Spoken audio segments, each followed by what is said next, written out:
وهدى ورحمة للمؤمنين. اعوذ باللہ من الشیطان الرجیم، بسم اللہ الرحمن الرحیم۔ آیت نمبر 21۔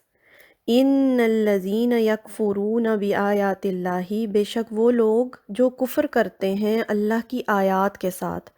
اس کے اندر پچھلی تمام قومیں جنہوں نے اللہ کی آیات نہیں مانی، بنی اسرائیل، اہل کتاب اس میں شامل ہیں۔ اس کے بعد اب بھی پریزنٹ میں بھی جو لوگ بھی اللہ کی آیات کے ساتھ کفر کریں گے، ان کو نہیں مانیں گے، اور قیامت تک یہی رول رہے گا۔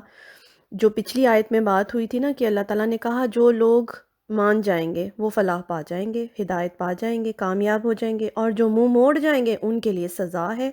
سیدھا سا اصول ہے۔ تو وہ لوگ جو اللہ کی آیات کا انکار کرتے ہیں، وہ یقتلون النبیین، اور وہ قتل کر دیتے ہیں نبیوں کو۔ بنی اسرائیل کے جو لوگ تھے یہ لوگ اپنے نبیوں کو قتل کر دیتے تھے، بغیر ہی حق نہ حق، بغیر کسی وجہ کے۔ سوچے نا ذرا، نبی کیا کہتے تھے ان کو؟ نبی یہی کہتے تھے کہ اللہ کی آیات کو مانو، دین نافذ کرو، انصاف پر قائم ہو جاؤ۔ نبی اور کیا چاہتا؟ نبی یہی کہتا تھا، لیکن یہ لوگ کیا کرتے تھے؟ چونکہ ان کے اپنے مفادات جو تھے وہ کم ہوتے تھے، اس لیے نبیوں کو قتل کر دیتے تھے۔ حضرت یحییٰ علیہ السلام کو قتل کر دیا انہوں نے، حضرت زکریا کا قتل کیا، یرمیاہ نبی کا قتل کیا، بہت سارے نبیوں کو انہوں نے قتل کر دیا بغیر کسی وجہ کے، ناحق۔ وَيَقْتُلُونَ الَّذِينَ، اور وہ قتل کر دیتے تھے ان لوگوں کا، یَأْمُرُونَ بِالْقِسْطِ، جو حکم دیتے تھے انصاف کا۔ یعنی نبیوں کے بعد بھی وہ لوگ جو معاشرے میں ظلم کے خلاف، ناانصافی کے خلاف آواز اٹھاتے تھے، منع کرتے تھے لوگوں کو، ان کو بھی یہ لوگ قتل کر دیتے تھے۔ اور یہ جو بات ہے نا یأمرون بالقسط، یہ بہت امپورٹنٹ چیز ہے۔ ظلم کے خلاف اگر آواز نہ اٹھائی جائے، آپ کے سامنے ناانصافی ہو رہی ہے، ظلم ہو رہا ہے، اور اگر آپ چپ ہیں نا، تو چپ رہنا آپ کا سب سے بڑا ظلم ہے۔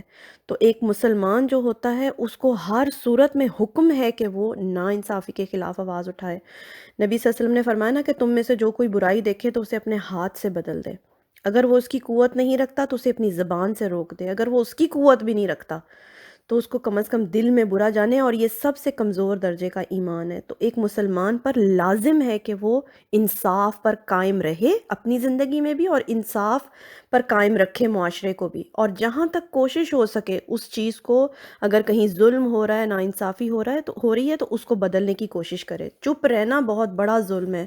اور آپ دیکھیں نا ابھی بھی، اگر ابھی بھی آپ اس چیز کو نوٹس کریں، اگر کوئی کرائم کے خلاف، کوئی ظلم کے خلاف آواز اٹھاتا ہے تو اس کا انجام کیا ہوتا ہے؟ ہماری سوسائٹی میں بھی کیا کرتے ہیں لوگ اس کے ساتھ؟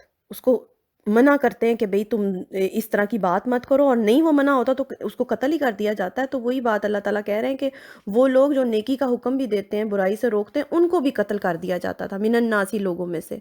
فبشرہم، تو بشارت دے دو ان کو۔ اللہ تعالیٰ کا بہت یہاں پر نا ایک کہہ لیں تنزیہ سا انداز ہے کہ ان کو پھر بشارت دے دیں، خوشخبری دے دیں، بعذاب علیم، دردناک عذاب کی۔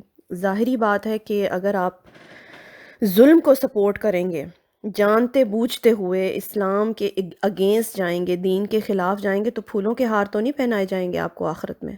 پکی سی بات ہے، آپ کے سامنے ہر چیز اللہ تعالیٰ نے کھول کے بیان کر دی ہوئی ہے کہ ظلم کا ساتھ نہیں دینا ہے، انصاف پر قائم رہنا ہے۔ اور انبیاء کے بعد اب امت محمد صلی اللہ علیہ وآلہ وسلم کا یہ کام ہے نا کہ لوگوں کو نیکی کا حکم دیں، برائی سے روکیں، اور جہاں کہیں ناانصافی ہو رہی ہے اس کو ہر صورت میں ختم کرنے کی کوشش کریں۔ اب یہ سوچیں نا، ہم لوگ اپنے اپنے انڈیویجول لیول پہ، ہمارے اپنے گھروں میں، ہمارے اپنے خاندانوں میں، کہیں پر بھی اگر کہیں ناانصافی ہو رہی ہے ہماری آنکھوں کے سامنے، اور ہم آنکھیں بند کر کے بیٹھے ہیں، تو سوچ لیں ہم سب لوگ کہ ہمارے ایمان کا کیا لیول ہے۔ ہمیں مسٹ ہم پر لازم ہے کہ ہم اس کے خلاف آواز اٹھائیں، چاہے وہ ناانصافی ہمارے اپنے گھر میں ہو رہی ہو، ہمارے خاندان میں ہو رہی ہو، دوست احباب میں ہو رہی ہو، جہاں کہیں بھی آپ یہ دیکھیں کہ ناانصافی ہو رہی ہے، آپ پر لازم ہے کہ آپ انصاف پر قائم ہوں، انصاف کی بات کریں۔ اور یہ اتنا مشکل کام ہے، آسان نہیں ہے۔ تبھی تو کہتے ہیں نا دین کے راستے پر چلنا آسان نہیں ہے، بہت مشکل ہے، جنت یوں ہی نہیں مل جائے گی۔ تو اس چیز کو اپنی اپنی زندگیوں میں اپلائی کریں کہ جہاں کہیں ناانصافی ہو رہی ہے اس کے خلاف آواز اٹھائیں، یہ لازم ہے ہم سب پر۔ اور اللہ تعالیٰ کہہ رہے ہیں کہ ان کو پھر خوشخبری دے دو دردناک عذاب کی۔ تو اللہ تعالیٰ ہم سب کو محفوظ رکھیں، اللہم اجرنا من النار۔ آمین ثم آمین۔ آج کے لیے اتنا ہی۔ سبحانک اللہم و بحمدک اشہد ان لا الہ الا انت استغفرک و اتوب الیک۔